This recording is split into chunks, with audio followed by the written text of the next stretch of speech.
Good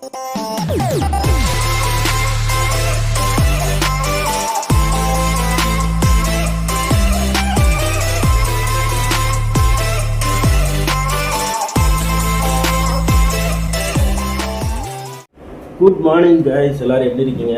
எல்லோரும் ரொம்ப நல்லா இருக்கீங்கன்னு நினைக்கிறேன். ஸோ இன்றைக்கி வந்து பார்த்திங்கன்னா நம்ம இங்கேருந்து நம்ம வீட்டுக்கு போகிறோம். அதாவது பெங்களூர்லேருந்து வீட்டுக்கு கிளம்புறோம். டைம் வந்து பார்த்திங்கன்னா 10:30 ஆகிடுச்சு. ஒரு சின்ன பிளான், நடுவில் ஒரு சின்ன பிளான் இருக்குது. என்னென்னா, ரைடிங் ஜாக்கெட் வந்து நம்மளுக்கு என்ன சொல்கிறது, சுத்தமாக போடவே முடியல. இந்த வயிறு தொப்பெல்லாம் வந்து ரொம்ப டைட் ஆகிடுச்சு. ரொம்ப ஒரு மாதிரி இறுகின மாதிரி இருக்குது.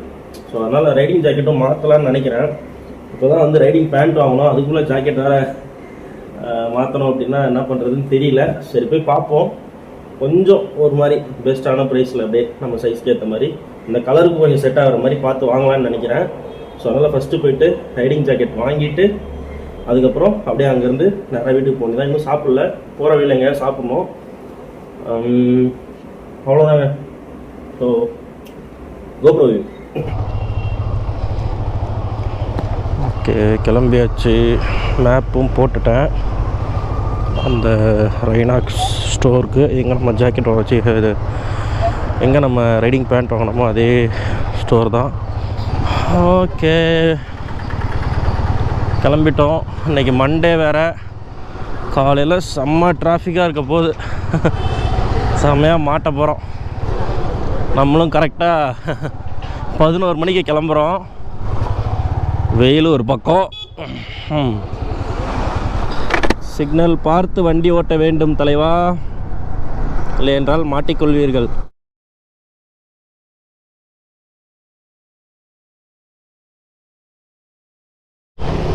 ஓகே காய்ஸ், ஜாக்கெட் வாங்க வந்த இடத்துல சில நல்ல விஷயங்கள் நடந்தது. அதனால அப்படியே லேட் ஆயிடுச்சு.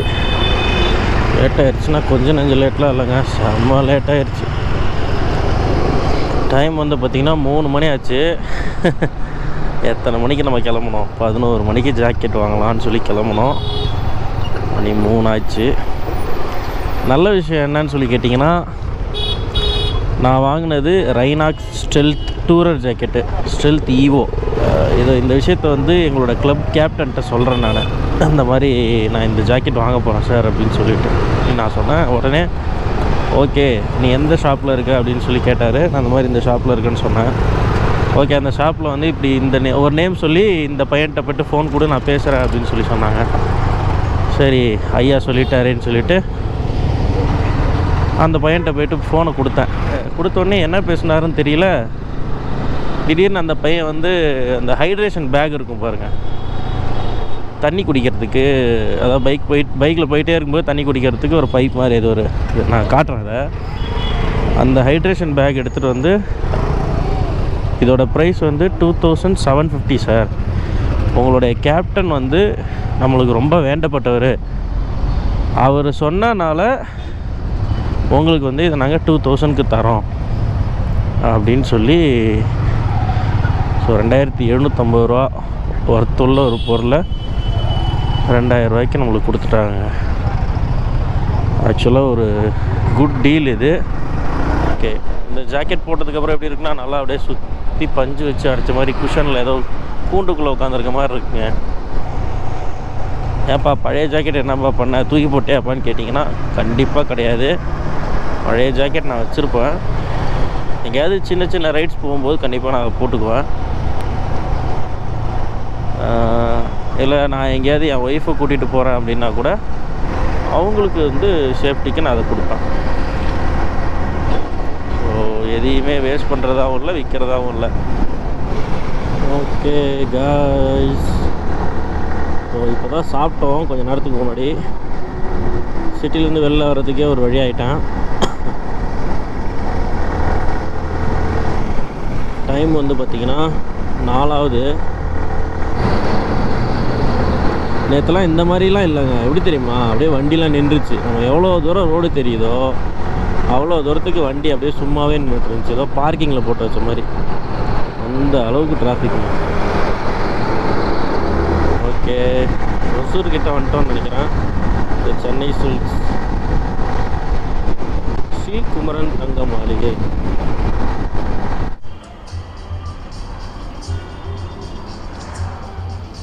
செம்ம பூச்சிங்க ரோடு ஃபுல்லாக.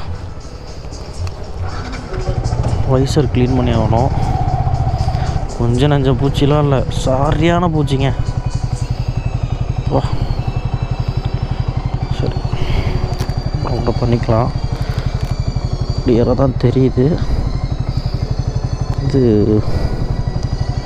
பெட்ரோல் போட்டோம், டேங்க் ஃபுல் பண்ணியாச்சு. கிருஷ்ணகிரிலாம் தாண்டி கொஞ்சம் தூரம் வந்திருக்கோம். ஆனால் எவ்வளோ தூரம் எங்கே இருக்கோம்லாம் தெரியல. கொஞ்சம் தூரம் போனால் தான் தெரியும். புது ஜாக்கெட் வாங்கி போட்டதும் போட்டோம். அம்பு மழை பொழிகிற மாதிரி பூச்சி மழை பொழிஞ்சு விட்ருச்சுங்க இன்றைக்கி. ஓகே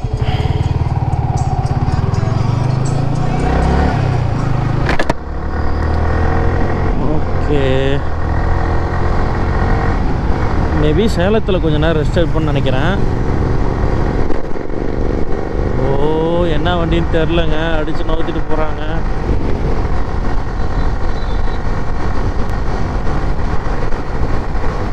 பிஎம்டபிள்யூவா?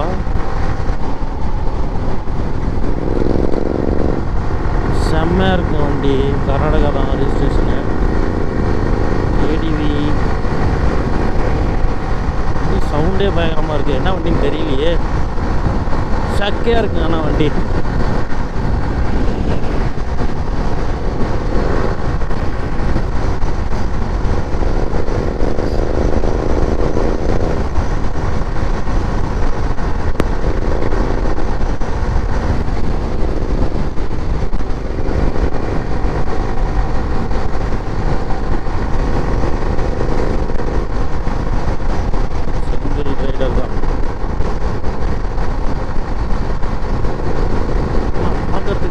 மாதிரி தெரியும். நொறுங்க விட்டால போய் பைக் என்னன்னு பார்க்குறது.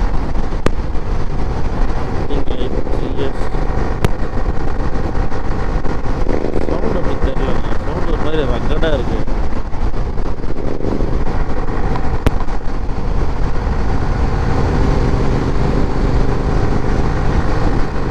Africa twin.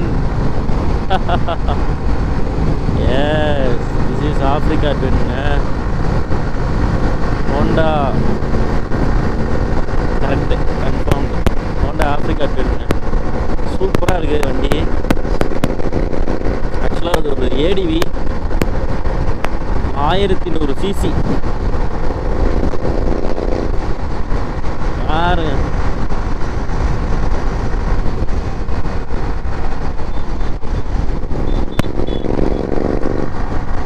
ஜாலியாக என்ஜாய் பண்ணிட்டே போகிறான். க்ரூஸ் கண்ட்ரோல் போட்டு அவன் பாட்டுக்கு போயிட்டே இருக்கலாம் ஜாலியாக.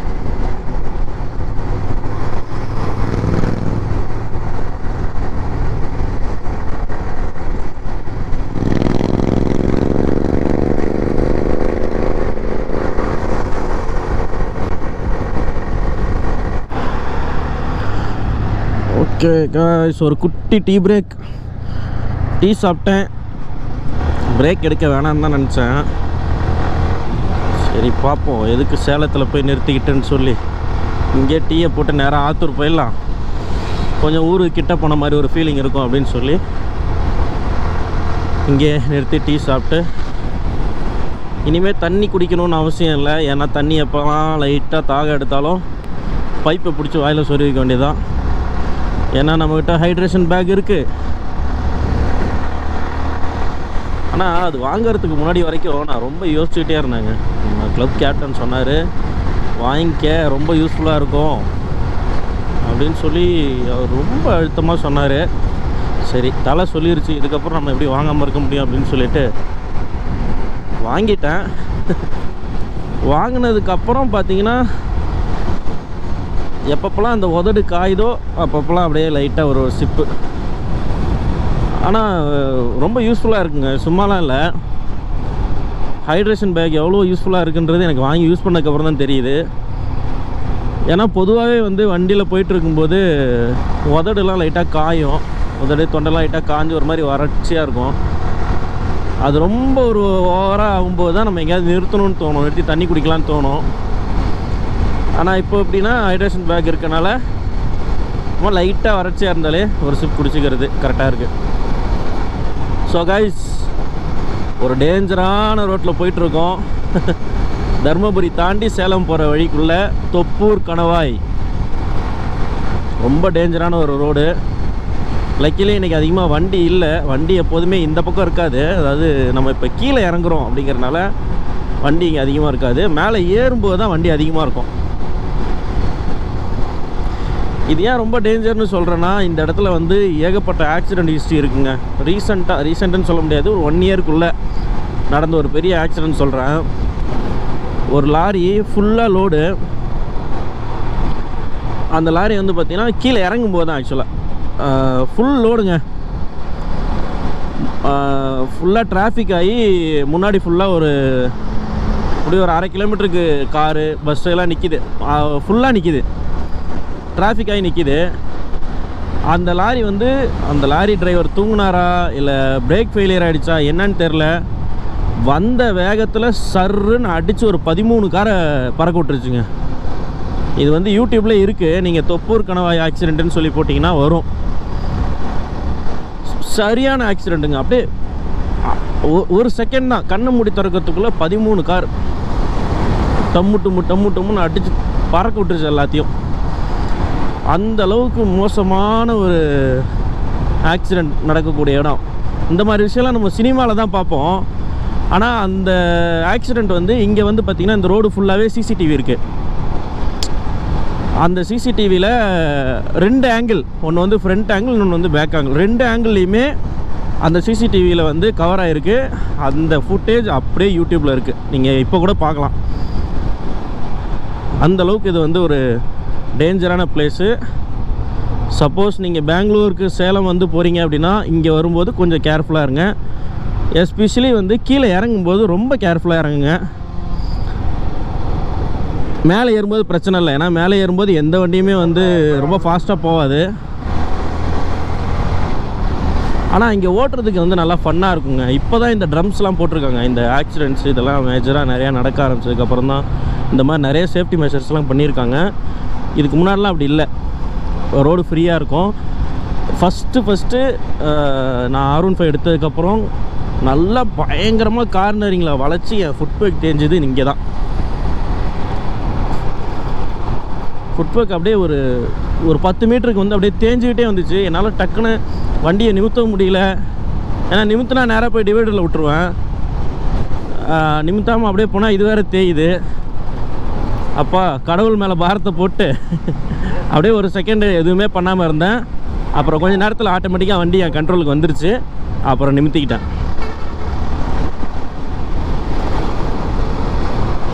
பார்த்தீங்களா எப்படி இருக்குன்னு. வண்டி பாருங்க, நான் த்ராட்லே கொடுக்கல, அதுவே போகுது. ஏன்னா சரியான ஒரு ஸ்டீப், இது பள்ளம். நம்ம எதுவுமே பண்ண வேணாம், வண்டியை வந்து நம்ம ஹேண்டில் பண்ணால் மட்டும் போதும். ஓ லாரி. ஓகே, தொப்பூர் கணவாய் இதோட முடியுது. தொப்பூரா தோப்பூரான்னு தெரிலங்க, அதுக்கு ஒரு ரிசர்ச் பண்ணணும் போல் இருக்கேன்.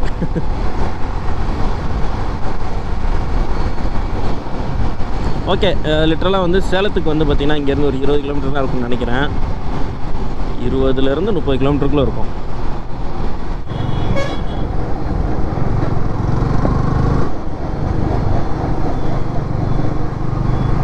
இதுதான் சேலத்தில் இருக்கிற ஏவிஆர் ரவுண்டானாவா? ஆமாம், அப்படி தான் நினைக்கிறேன்.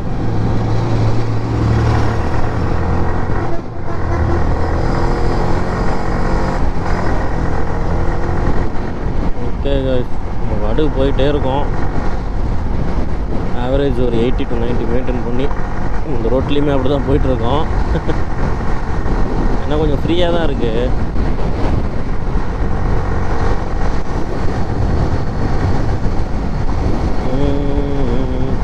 எனக்கு யூஸ்வலாக வந்து எப்போது லாங்காக போனாலுமே பட் பெயின்னு ஒன்று வருங்க. அது இந்த ரைடிங் பேண்ட்டு போட்டதுக்கப்புறம் கொஞ்சம் கம்மியான மாதிரி தெரியுது. கம்மியான மாதிரினா வலிக்குது தான், ஆனால் இந்நேரத்துக்குலாம் வந்து எனக்கு ரொம்ப பெயின் ஸ்டார்ட் ஆக ஆரம்பிச்சிருக்கும். நான் அப்பப்போ எந்திரிச்சு நின்று உட்காந்துட்டு போவேன், இல்லைனா பொசிஷன் மாற்றிட்டே இருப்பேன் உட்கார பொசிஷனை. ஆனால் இந்த பேண்ட்டு போட்டதுக்கப்புறம் அது எதனாலன்னு தெரியல, ஒருவேளை கீழே ஒரு grip கொடுத்துருக்காங்க சீட்லேருந்து வழுக்கிட்டு போகாத மாதிரி, அதனாலே என்னவோ தெரியல. கொஞ்ச நேரம் அப்படியே என்ன சொல்கிறது, அந்த பெயின் வந்து கொஞ்சமாக லைட்டாக தான் இருக்குது, அதிகமாக இல்லை. இருக்குது, பெயின் இல்லாமல் இருக்குது, ஆனால் ரொம்ப மைல்டாக இருக்குது. லைட்டாக இப்போ தான் கொஞ்சம் டயர்ட்னஸ் ஃபீல் பண்ணுறேன். என்ன பண்ணிகிட்ருக்காங்க? ஏன்னா நண்டு மாதிரி ஊறிட்டு இருக்கீங்க. அவ்வளோ பெரிய ஸ்பீட் பிரேக்கரா அது? டிஜிக்கு டிஜிக்கு டிஜிக்கு அவ்வளோதானே? ஓகே, நம்ம வந்துட்டோம். ஓகே, ஆத்தூர் வந்துட்டோம். பைபாஸில் போயிட்டுருக்கோம். வழியே விட மாட்றானுங்க. நான் எங்கே போகிறது? அந்த பக்கம் போகலான்னு பார்த்தாலும் இப்படி போகக்கூடாது, வண்டி வந்துக்கிட்டே இருக்குது, இல்லைனா போகலாம்.